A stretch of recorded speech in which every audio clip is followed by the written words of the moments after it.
ನಮಸ್ಕಾರ the news wear ವೀಕ್ಷಕರೇ. ಇವತ್ತು ನಾವು ಮಾತನಾಡ್ತಿರೋ ವಿಷಯ ಪ್ರತಿಯೊಬ್ಬ ಮಹಿಳೆಯೂ ಪ್ರತಿಯೊಬ್ಬ ಸೋಷಲ್ ಮೀಡಿಯಾ ಬಳಕೆದಾರನೂ ತಿಳಿದುಕೊಳ್ಳಲೇಬೇಕಾದ ಒಂದು ಪಾಠ. ಸೋಷಲ್ ಮೀಡಿಯಾ ಅನ್ನೋದು ಇವತ್ತು ಹತ್ತಿರದವರನ್ನು ಹತ್ತಿರ ತರುವುದಕ್ಕಿಂತ ಹೆಚ್ಚಾಗಿ ವಿಕೃತ ಮನಸ್ಸುಗಳಿಗೆ ಒಂದು ದೊಡ್ಡ ಅಸ್ತ್ರವಾಗಿ ಬಿಟ್ಟಿದೆ. ಸ್ಕ್ರೀನ್ ಹಿಂದೆ ಕುಳಿತು ಯಾರಿಗಾದರೂ ಏನನ್ನಾದರೂ ಹೇಳಬಹುದು, ಯಾರ ಮರ್ಯಾದೆಯನ್ನು ಬೇಕಾದರೂ ಹರಾಜು ಹಾಕಬಹುದು ಅನ್ನೋ ಭ್ರಮೆಯಲ್ಲಿ ಇವತ್ತು ಬಹಳಷ್ಟು ಜನರಿದ್ದಾರೆ. ಅದರಲ್ಲೂ ಸೆಲೆಬ್ರಿಟಿ ನಟಿಯರನ್ನಂತೂ ಇಂತಹ ವಿಕೃತ ಕಾಮುಕರು ಬಿಡುವುದೇ ಇಲ್ಲ. ಆದರೆ ಯಾವಾಗ ಒಬ್ಬ ನಟಿ ಇಂತಹವರಿಗೆ ತಕ್ಕ ಪಾಠ ಕಲಿಸುತ್ತಾರೋ ಆಗಲೇ ಇಂತಹ ಕ್ರಿಮಿನಲ್ಗಳಿಗೆ ನಡುಕ ಶುರುವಾಗುವುದು. ಇವತ್ತು ನಾವು ಮಾತಾಡ್ತಿರೋದು ಸ್ಯಾಂಡಲ್ವುಡ್ನ ಪ್ರತಿಭಾವಂತ ನಟಿ, ಸಪ್ತಸಾಗರದಾಚೆ ಎಲ್ಲೋ ಹಾಗೂ ಟೋಬಿ ಸಿನಿಮಾಗಳ ಖ್ಯಾತಿಯ ಚೈತ್ರಾ ಜೆ ಆಚಾರ್ ಬಗ್ಗೆ. ತಮ್ಮ ನಟನೆಯಿಂದಲೇ ಗುರುತಿಸಿಕೊಂಡಿರೋ ಚೈತ್ರಾ ಇತ್ತೀಚೆಗೆ ಒಬ್ಬ ಅಸಭ್ಯವಾಗಿ ಮೆಸೇಜ್ ಮಾಡಿದ ಫೇಕ್ ಪೊಲೀಸ್ ನೆಟ್ಟಿಗನಿಗೆ ಹೆಡೆಮುರಿ ಕಟ್ಟಿದ್ದಾರೆ. ಅಷ್ಟಕ್ಕೂ ಆತ ಮಾಡಿದ್ದೇನು, ಚೈತ್ರಾ ರಿಯಾಕ್ಷನ್ ಹೀಗಿತ್ತು, ಆ ಕಿಡಿಗೇಡಿ ಈಗ ಎಲ್ಲಿದ್ದಾನೆ ಎನ್ನುವ ಸಂಪೂರ್ಣ ವಿವರಗಳನ್ನ ನಾವು ಇವತ್ತು ಸವಿಸ್ತಾರವಾಗಿ ವಿಶ್ಲೇಷಣೆ ಮಾಡಲಿದ್ದೇವೆ. ವಿಡಿಯೋನ ಸ್ಕಿಪ್ ಮಾಡದೆ ಕೊನೆವರೆಗೂ ನೋಡಿ. ಚೈತ್ರಾ ಆಚಾರ್ ಅಂದ್ರೆ ನಿಮಗೆ ಗೊತ್ತು, ಕೇವಲ ನಟಿ ಮಾತ್ರವಲ್ಲ, ಅದ್ಭುತ ಗಾಯಕಿ ಕೂಡ ಹೌದು.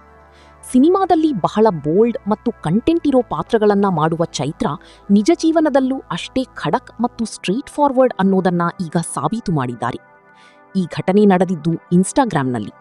ಚೈತ್ರಾ ಅವರು ಇತ್ತೀಚೆಗೆ ತಮ್ಮ ಸುಂದರವಾದ ಫೋಟೋಶೂಟ್ಗಳನ್ನ ಸೋಷಲ್ ಮೀಡಿಯಾದಲ್ಲಿ ಶೇರ್ ಮಾಡಿಕೊಂಡಿದ್ದರು.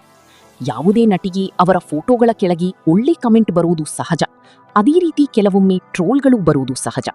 ಆದರೆ ಇಲ್ಲೊಬ್ಬ ವ್ಯಕ್ತಿ ಎಲ್ಲಾ ಮಿತಿಗಳನ್ನ ಮೀರಿ ವರ್ತಿಸಿದ್ದ.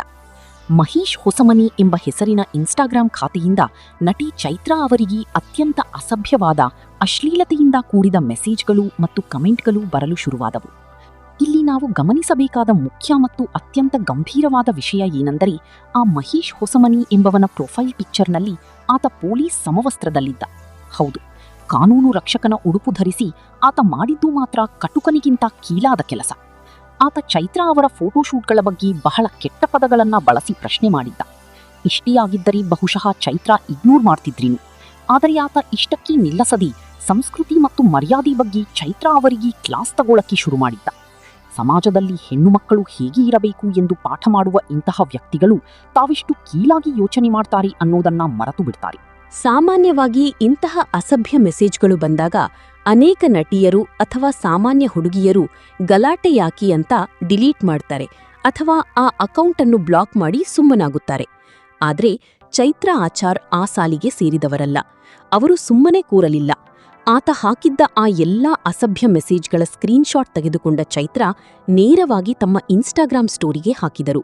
ಅಷ್ಟೇ ಅಲ್ಲ, ಆ ಸ್ಟೋರಿಯಲ್ಲಿ ಬೆಂಗಳೂರು ಸಿಟಿ ಪೊಲೀಸ್ ಅಧಿಕೃತ ಖಾತೆಯನ್ನ ಟ್ಯಾಗ್ ಮಾಡಿದರು.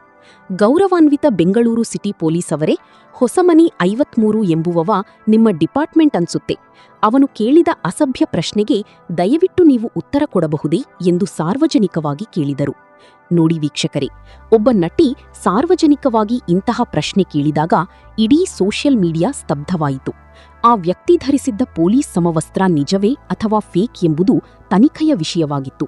ಆದರೆ ಚೈತ್ರಾ ಅವರ ಈ ಒಂದು ಸ್ಟೋರಿ ಆ ಕಾಮುಕ ನೆಟ್ಟಿಗನ ಎದೆಯಲ್ಲಿ ನಡುಕ ಹುಟ್ಟಿಸೋಕೆ ಸಾಕಾಯಿತು.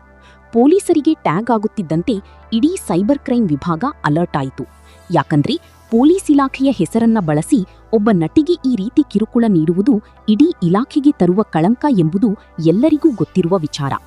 ಯಾವಾಗ ಇಲಾಖೆಯಿಂದ ತನಿಖೆಯಾಗುವ ಮತ್ತು ಪೊಲೀಸ್ ಕಂಪ್ಲೇಂಟ್ ದಾಖಲಾಗುವ ಸ್ಪಷ್ಟ ಸೂಚನೆ ಸಿಕ್ಕಿತೋ ಅಲ್ಲಿಯವರೆಗೂ ಸೋಷಿಯಲ್ ಮೀಡಿಯಾದಲ್ಲಿ ದೊಡ್ಡ ದೊಡ್ಡ ಮಾತಾಡ್ತಿದ್ದ ಮಹೇಶ್ ಹೊಸಮನಿ ಮರ್ಯಾದದಂತೆ ಬಾಲ ಮುದುರಿಕೊಂಡ. ಮಾರುದ್ದದ ಮೆಸೇಜ್ ಮಾಡಿ ಚೈತ್ರಾ ಅವರ ಹತ್ತಿರ ಬೋಗರೆಯೋಕೆ ಶುರು ಮಾಡಿದ. ಸಾರಿ ಮೇಡಮ್, ನನ್ನಿಂದ ತಪ್ಪಾಗಿದೆ. ನಾನು ನಿಮ್ಮ ದೊಡ್ಡ ಅಭಿಮಾನಿ. ನಿಮ್ಮ ಮೇಲೆ ಇರೋ ಕಾಳಜಿಗೆ ಈ ರೀತಿ ಮೆಸೇಜ್ ಹಾಕಿದೆ ಅಷ್ಟೇ. ಕೆಲವು ಅಕ್ಷರಗಳು ತಪ್ಪಾಗಿರಬಹುದು. ಪ್ಲೀಸ್ ಮೇಡಮ್, ಆ ಸ್ಟೋರಿ ತೆಗೆದುಹಾಕಿ. ಇದರಿಂದ ನನ್ನ ಇಡೀ ಕೆರಿಯರ್ಗೆ ಸಮಸ್ಯೆಯಾಗುತ್ತೆ ಎಂದು ಮೆಸೇಜ್ ಕಳುಹಿಸಿದ. ಇಲ್ಲಿ ನೋಡಿ ವೀಕ್ಷಕರೇ, ಕೆಟ್ಟದಾಗಿ ಮೆಸೇಜ್ ಮಾಡುವಾಗ ಇಲ್ಲದ ಕೆರಿಯರ್ ಚಿಂತೆ ಮತ್ತು ಭವಿಷ್ಯದ ಭಯ ಪೊಲೀಸರ ಹೆಸರು ಬಂದಾಗ ತಕ್ಷಣ ನೆನಪಾಯಿತು. ಆತ ಎಷ್ಟು ಹೆದರಿದ್ದ ಅಂದ್ರೆ ತಕ್ಷಣ ತನ್ನ ಅಕೌಂಟ್ನಲ್ಲಿದ್ದ ಫೋಟೋಗಳನ್ನ ಮತ್ತು ವೈಯಕ್ತಿಕ ವಿವರಗಳನ್ನ ಹೈಡ್ ಮಾಡಿದ. ಇದನ್ನೇ ಅಲ್ಲವೇ ಅಸಲಿ ಹೇಡಿತನ ಅನ್ನೋದು. ಚೈತ್ರಾ ಅವರು ಮತ್ತೊಂದು ಸ್ಟೋರಿ ಹಾಕಿ ಈ ಬಗ್ಗೆ ತೀಕ್ಷ್ಣವಾಗಿ ಪ್ರತಿಕ್ರಿಯಿಸಿದರು. ಒಬ್ಬ ವ್ಯಕ್ತಿ ನನ್ನ ಕೆಲಸದ ಬಗ್ಗೆ ಸಾರ್ವಜನಿಕವಾಗಿ ಅವಹೇಳನ ಮಾಡುವಾಗ ನಾವೇನೂ ಮಾಡಬಾರದಾ? ಅದೇ ವಿಚಾರ ಅವರ ಬುಡಕ್ಕೆ ಬಂದಾಗ ನಿಯಮಗಳು ಬದಲಾಗುತ್ತವೆಯೇ ಎಂದು ಪ್ರಶ್ನಿಸಿದರು. ಈ ಮಾತು ನಿಜಕ್ಕೂ ಪ್ರತಿಯೊಬ್ಬರಿಗೂ ತಲುಪಬೇಕಾದ ಸಂದೇಶವಾಗಿದೆ. ಈ ಇಡೀ ಪ್ರಕರಣವನ್ನ ನಾವು ಸೂಕ್ಷ್ಮವಾಗಿ ಗಮನಿಸಿದರೆ ಇಲ್ಲಿ ಕೆಲವು ಪ್ರಮುಖ ಅಂಶಗಳು ನಮಗೆ ಎದ್ದು ಕಾಣುತ್ತವೆ. ಮೊದಲನೆಯದಾಗಿ, ಆ ವ್ಯಕ್ತಿ ಇನ್ಸ್ಟಾಗ್ರಾಂ ಪ್ರೊಫೈಲ್ನಲ್ಲಿ ಪೊಲೀಸ್ ಸಮವಸ್ತ್ರ ಧರಿಸಿದ್ದ. ಆತ ನಿಜವಾಗಿಯೂ ಪೊಲೀಸ್ ಇಲಾಖೆಯವನೇ ಆಗಿದ್ದರೆ ಆತನ ಮೇಲೆ ಇಲಾಖಾ ಮಟ್ಟದ ಕಠಿಣ ಶಿಸ್ತು ಕ್ರಮ ಆಗಲೇಬೇಕು. ಒಂದು ವೇಳೆ ಆತ ಸುಮ್ಮನೆ ಎಲ್ಲೋ ಪೊಲೀಸ್ ಡ್ರೆಸ್ ಹಾಕಿಕೊಂಡು ಫೋಟೋ ತೆಗೆಸಿಕೊಂಡು ಫೇಕ್ ಅಕೌಂಟ್ ಕ್ರಿಯೇಟ್ ಮಾಡಿದ್ದರೆ ಅದು ಮತ್ತೊಂದು ಗಂಭೀರವಾದ ಕ್ರಿಮಿನಲ್ ಅಪರಾಧವಾಗುತ್ತದೆ. ಏಕೆಂದರೆ ಪೊಲೀಸ್ ಇಲಾಖೆಯ ಹೆಸರನ್ನ ದುರುಪಯೋಗಪಡಿಸಿಕೊಳ್ಳುವುದು ಕಾನೂನಿನ ಪ್ರಕಾರ ಶಿಕ್ಷಾರ್ಹ ಅಪರಾಧ. ಇನ್ನು ಎರಡನೆಯದಾಗಿ, ಇತ್ತೀಚಿನ ದಿನಗಳಲ್ಲಿ ನಟಿಯರನ್ನ ಸೋಷಲ್ ಮೀಡಿಯಾದಲ್ಲಿ ಟಾರ್ಗೆಟ್ ಮಾಡುವುದು ಒಂದು ಟ್ರೆಂಡ್ ಆಗಿಬಿಟ್ಟಿದೆ. ಅವರು ಸಿನಿಮಾದಲ್ಲಿ ಗ್ಲಾಮರಸ್ ಆಗಿ ನಟಿಸಿದರೆ ಸಾಕು, ಅವರ ವೈಯಕ್ತಿಕ ಚಾರಿತ್ರ್ಯ ವಧೆ ಮಾಡಲು ಒಂದು ದೊಡ್ಡ ಗುಂಪೇ ಸಿದ್ಧವಾಗಿರುತ್ತದೆ. ಚೈತ್ರಾ ಆಚಾರ್ ಅವರು ತೋರಿದ ಈ ಧೈರ್ಯ ಇನ್ನುಳಿದ ನಟಿಯರಿಗೆ ಹಾಗೂ ಇನ್ಸ್ಟಾಗ್ರಾಂ ಬಳಸುವ ಸಾಮಾನ್ಯ ಹುಡುಗಿಯರಿಗೂ ಒಂದು ದೊಡ್ಡ ಪ್ರೇರಣೆ. ಅಸಭ್ಯ ಮೆಸೇಜ್ ಬಂದಾಗ ಸುಮ್ಮನೆ ಬ್ಲಾಕ್ ಮಾಡಿ ಕೂರುವುದರಿಂದ ಇಂತಹ ಕಿಡಿಗೇಡಿಗಳ ಕಾಟ ದಿನದಿನಕ್ಕೆ ಹೆಚ್ಚಾಗುತ್ತದೆಯೇ ಹೊರತು ಕಡಿಮೆಯಾಗುವುದಿಲ್ಲ. ಅದನ್ನ ಸಮಾಜದ ಮುಂದೆ ತಂದು ನಿಲ್ಲಿಸಿದಾಗ ಮಾತ್ರ ಇಂತಹ ವಿಕೃತ ಮನಸ್ಸುಗಳಿಗೆ ಕಾನೂನಿನ ಭಯ ಹುಟ್ಟುತ್ತದೆ. ಸ್ನೇಹಿತರೆ, ಇವತ್ತು ಚೈತ್ರಾ ಆಚಾರ್ ಅವರಿಗೆ ಆದ ಅನುಭವ ನಾಳೆ ನಮಗೂ ಅಥವಾ ನಮ್ಮ ಮನೆಯ ಹೆಣ್ಣುಮಕ್ಕಳಿಗೂ ಆಗಬಹುದು. ಸೋಷಲ್ ಮೀಡಿಯಾ ಅನ್ನೋದು ನಮ್ಮ ಅಭಿವ್ಯಕ್ತಿ ಸ್ವಾತಂತ್ರ್ಯಕ್ಕೆ ಇರೋ ವೇದಿಕೆಯೇ ಹೊರತು ಮತ್ತೊಬ್ಬರನ್ನ ನಿಂದಿಸುವುದಕ್ಕಲ್ಲ. ಯಾರನ್ನೇ ಆದರೂ ಡಿಜಿಟಲ್ ವೇದಿಕೆಯಲ್ಲಿ ಟೀಕೆ ಮಾಡುವುದು ಅಥವಾ ಅಸಭ್ಯವಾಗಿ ನಡೆದುಕೊಳ್ಳುವುದು ಸೈಬರ್ ಕ್ರೈಮ್ ಅಡಿಯಲ್ಲಿ ಜೈಲು ಶಿಕ್ಷೆಗೆ ಕಾರಣವಾಗುತ್ತದೆ. ನಿಮ್ಮ ಒಂದು ಕ್ಷಣದ ವಿಕೃತ ಮೆಸೇಜ್ ನಿಮ್ಮ ಇಡೀ ಜೀವನವನ್ನೇ ಜೈಲುಪಾಲು ಮಾಡಬಹುದು ಅನ್ನೋದನ್ನ ಈ ಮಹೇಶ್ ಹೊಸಮನಿ ಪ್ರಕರಣ ಇಡೀ ಸಮಾಜಕ್ಕೆ ತೋರಿಸಿಕೊಟ್ಟಿದೆ. ಚೈತ್ರಾ ಆಚಾರ್ ಅವರ ಈ ಹೋರಾಟ ಕೇವಲ ವೈಯಕ್ತಿಕವಲ್ಲ, ಇದು ಇಡೀ ಸಮಾಜದ ವಿಕೃತ ಮನಸ್ಸುಗಳ ವಿರುದ್ಧದ ಹೋರಾಟವಾಗಿದೆ.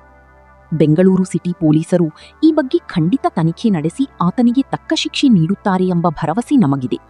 ಹಾಗಾಗಿ ಸೋಷಲ್ ಮೀಡಿಯಾವನ್ನು ಜವಾಬ್ದಾರಿಯುತವಾಗಿ ಬಳಸಿ ಮಹಿಳೆಯರಿಗೆ ಗೌರವ ನೀಡಿ. ನಿಮಗೇನನ್ಸುತ್ತೆ? ಚೈತ್ರಾ ಅವರು ಮಾಡಿದ್ದು ಸರಿಯೇ ಅಥವಾ ಇಂತಹವರನ್ನ ಸುಮ್ಮನೆ ಬಿಡಬೇಕಿತ್ತಾ?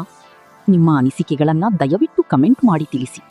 ಇಂತಹದ್ದೇ ರೋಚಕ, ನೈಜ ಮತ್ತು ಅತ್ಯಂತ ಇಂಟ್ರೆಸ್ಟಿಂಗ್ ಸುದ್ದಿಗಳಿಗಾಗಿ ನಮ್ಮ ದ ನ್ಯೂಸ್ ವೇರ್ ಚಾನಲ್ ಅನ್ನ ಸಬ್ಸ್ಕ್ರೈಬ್ ಮಾಡೋದನ್ನ ಮರೆಯಬೇಡಿ. ಸದಾ ಜಾಗೃತರಾಗಿರಿ. ಧನ್ಯವಾದಗಳು.